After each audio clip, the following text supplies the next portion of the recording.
David Edward and Tahmina Watson discuss Tahmina's book, The Startup Visa. Tamina, how are you?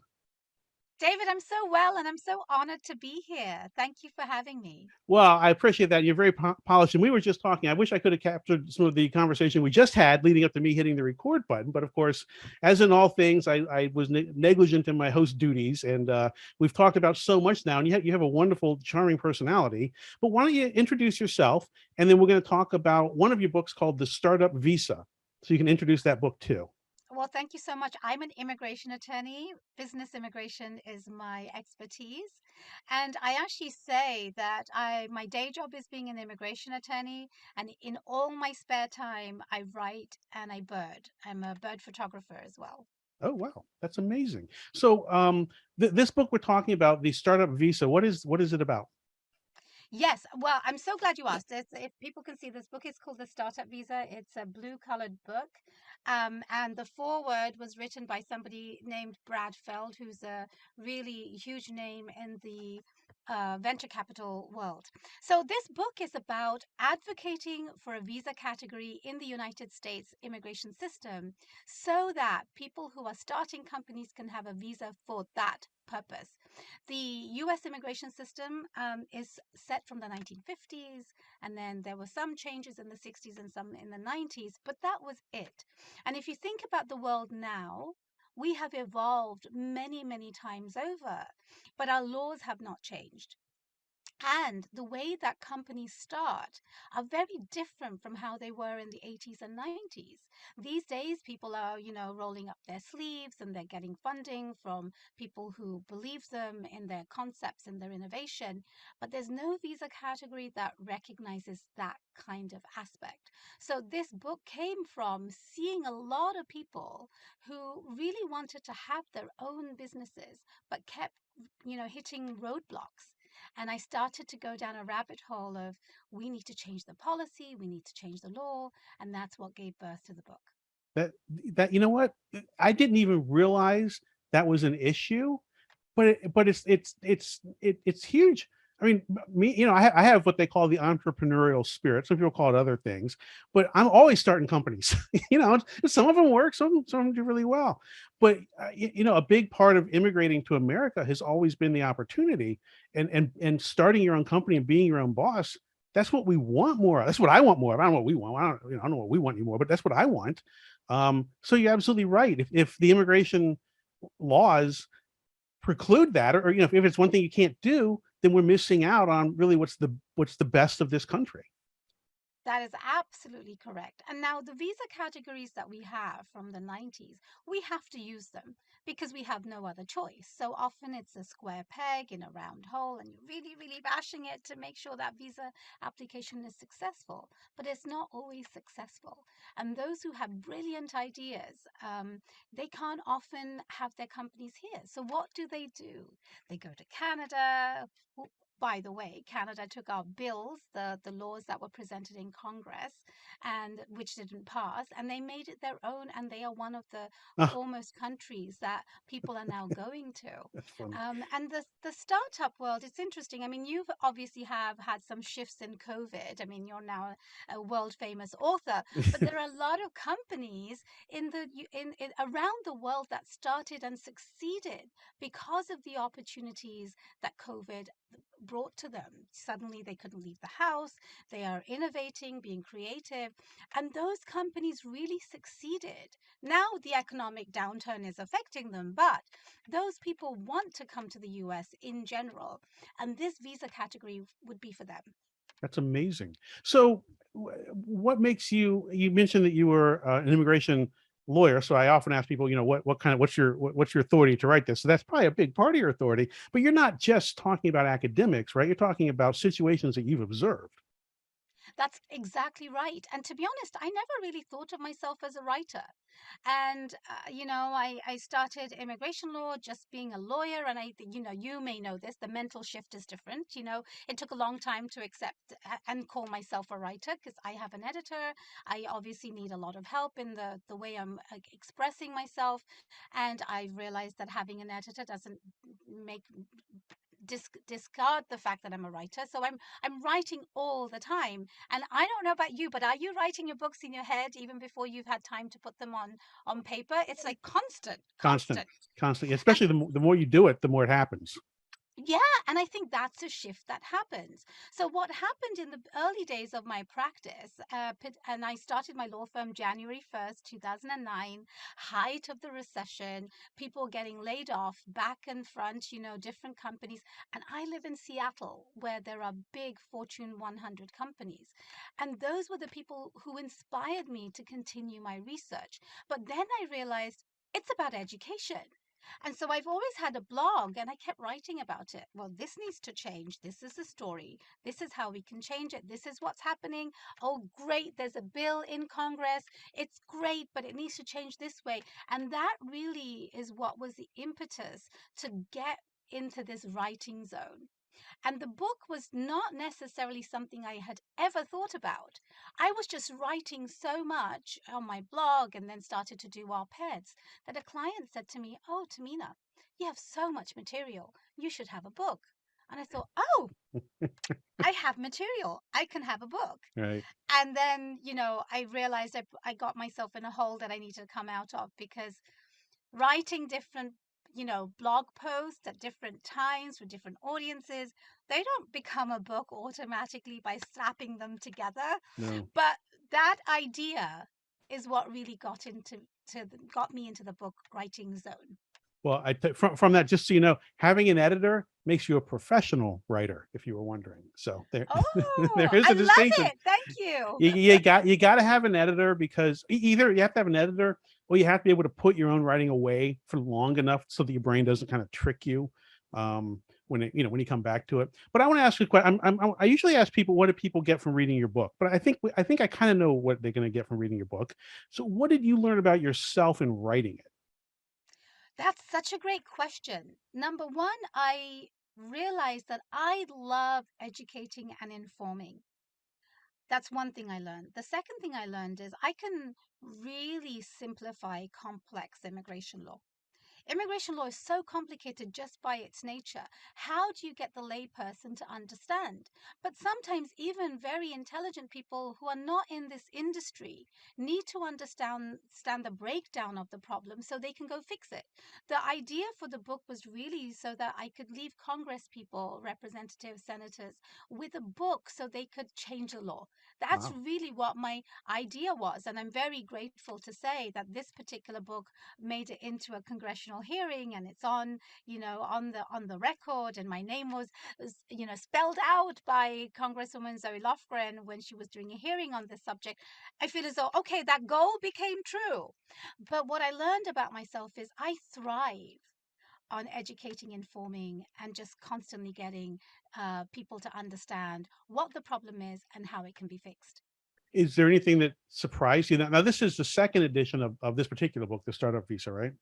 That's correct. Is there anything that surprised you about the release of it? Either the first edition or the second edition? Yes, the first edition, because my client said, "Hey, Tamina, you got to write a book." And I was like, "Okay, I have a lot of material." I suddenly realized I had written a first version of the book, and I gave it to my editor, who continues to help me now. I love her. She's the wind beneath my wings. Thank you. You know who you are. Just very grateful. Um, and she looked at it, and another lawyer friend looked at it. And a lawyer friend said to me, "Look, Tamina, this book is not going to do what you want it to do. You need to have two books, a how to, and then the advocacy piece, which has history." And I was so deflated. I thought, no, this book needs to do both. And was walking around with a manuscript forever thinking, how am I going to do this? And when my editor finally looked at it, she gave me like 10 pages of no space bullet points, like, you need to fix this, this, this, this, this. Okay. And what was interesting is it made me even more determined to make sure the book that I envisioned becomes a book that becomes reality. So I had two little babies at the time. They were two and just born, and new mothers don't sleep, so I was like waking up at, just sort of becoming alert at 12 a.m. and working through those bullet points by 5 a.m. so I could start my day. I was so determined and passionate. And you probably know this, when you have that fire in you, you will do whatever it needs to be done to get that task done. And that's what was happening with the book. But then I had this opportunity to launch the book at South by Southwest, and the book was not quite complete yet. And that's when I realized, by the way, I wanted a publisher because I thought you needed a publisher to do your book. And I actually was very lucky to have one, but they were going to only give me an ebook. And to me, Oh. that wouldn't fulfill the goal of leaving a hard copy with a lawmaker, a policymaker. And so I was like, okay, I've got to take things in my own hands. So I had to research how to self-publish, and that's how I managed to find a lot of people that the universe sent me at the right time to be this team. But it was a lot of work. And I managed to then, when I had the South by Southwest opportunity, then it was like turbocharging the finishing, and so that was a really really exciting experience, but completely unknown. Hmm. I just didn't know where this is going to lead, what are differences between a copy editor and a substantive editor. I just Oh, learned so much, yeah. and I feel as though from that experience, I realized I could write more books, but I wasn't ready for it. And what's interesting, and I'm so glad I'm speaking to you now, that advice I had 8, 9, 10 years ago about a lawyer friend saying, well, it needs to be 2 books. I didn't feel the calling of the how-to at the time, but it's been at the back of my mind for a long time, and I'm now writing that book as we speak. Yeah, advice is really hard, especially now you're not in the fiction world. You want to get advice on a fictional book you've written, it's even harder because it's not that you don't agree with it, or maybe it's not even the right advice, but you have such a singular vision. But one thing I tell people, which of course figured out for yourself, is just because you don't have to listen to all the advice you get, right?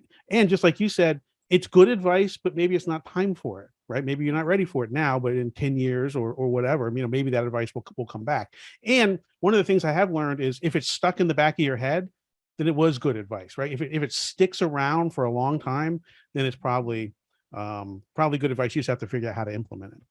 That's So, right. That's right. so I you know, just we've been want to talking. answer just a quick question answer on the second edition, Yeah. because I thought to myself the second edition was very much like the timing of the world. We have the new administration that where we could possibly see change, and that's when the fire in the belly came back. Like, I need to update this book, and in my mind, I thought I'll slap a new cover on it, just do a little intro, and boom, I'll have a second edition. But as I started to go through these chapters, I realized nothing had really changed in the law, but so much had changed in the universe itself, the political Well landscape. put. Well Ev- put. Every chapter needed rewriting. And that's what surprised me about the second book. Like, each book, and you probably see this with your own books, there's a journey for each book.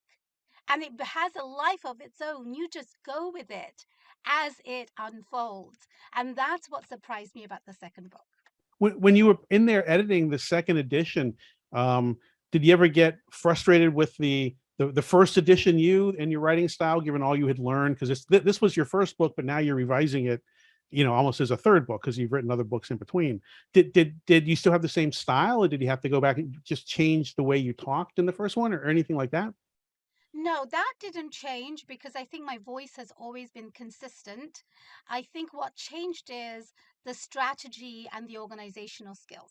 Okay. Because, when you're writing fiction, so I don't have the experience in how you formulate and organize yourself. But as I was writing my second edition of my book, I also had columns. I have a monthly column in a legal magazine. I was writing a lot of op-eds, and I'm writing about different subject matters all the time. And so my writing routine really became very important to me. When am I writing?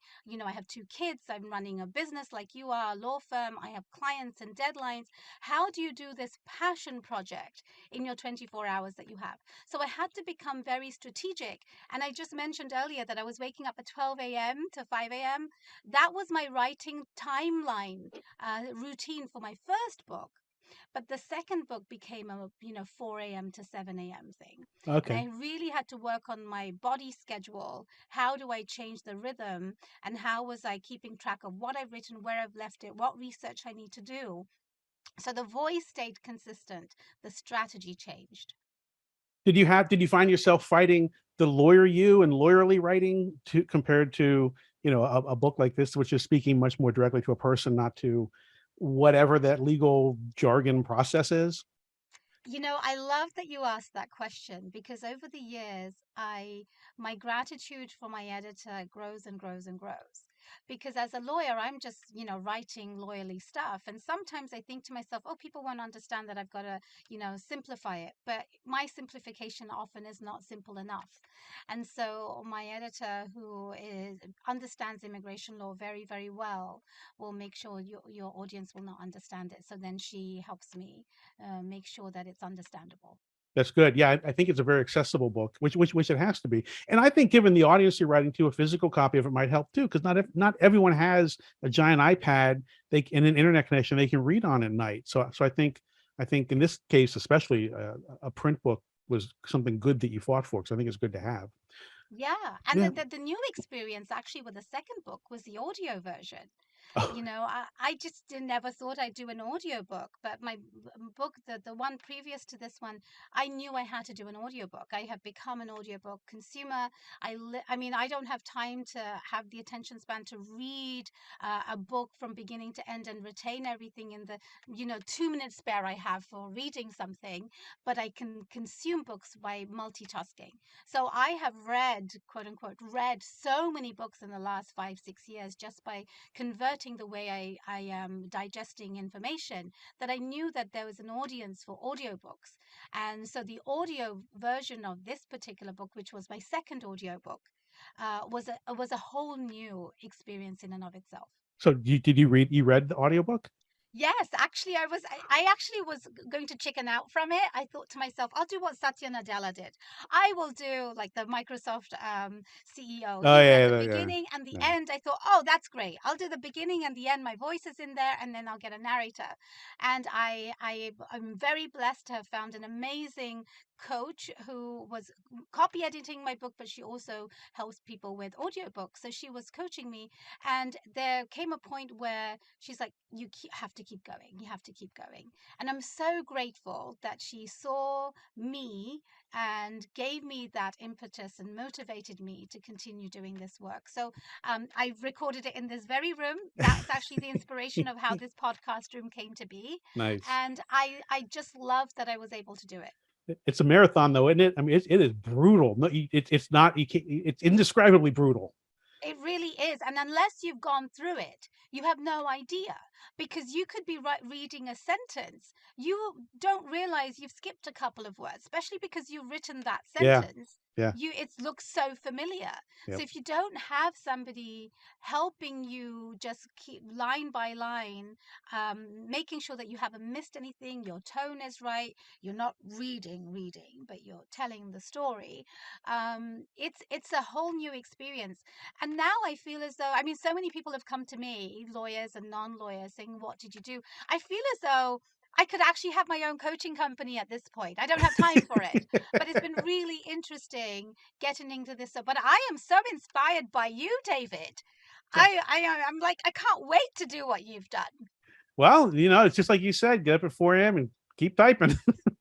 Typing, It's yeah. And I it, do have children's books in mind. It's a yeah. different genre, and I feel as though those may need publishers to get the wider audience. So it's a different thing. It's like it's a spidergram of self-publishing, publisher, fiction, non-fiction, children's. I mean, where are you fitting in this? And I want to do them all. I just don't have enough time in the day.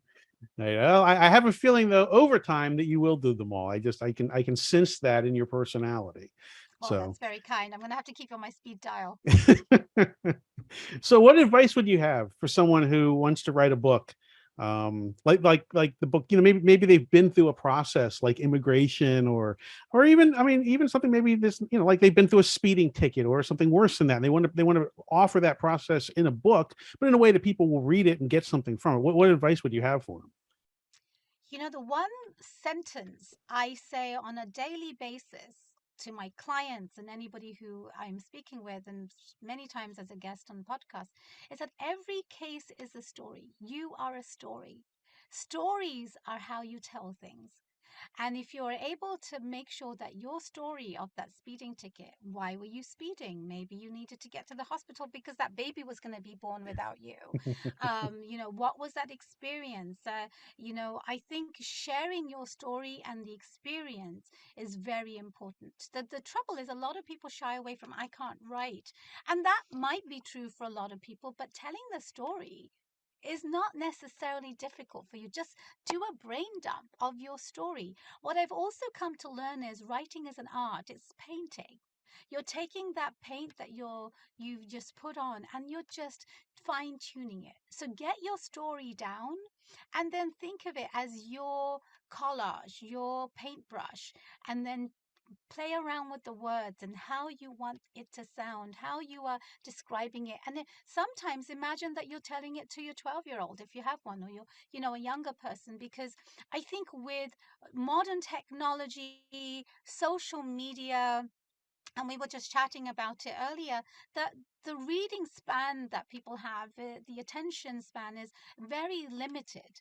And so how can you get your story across in a short amount of time where it captures your audience? So tell your story. So if there's one thing that people will take away from this conversation is you have a story to tell. Tell them why it's important and how that story happened and what they need to do about it.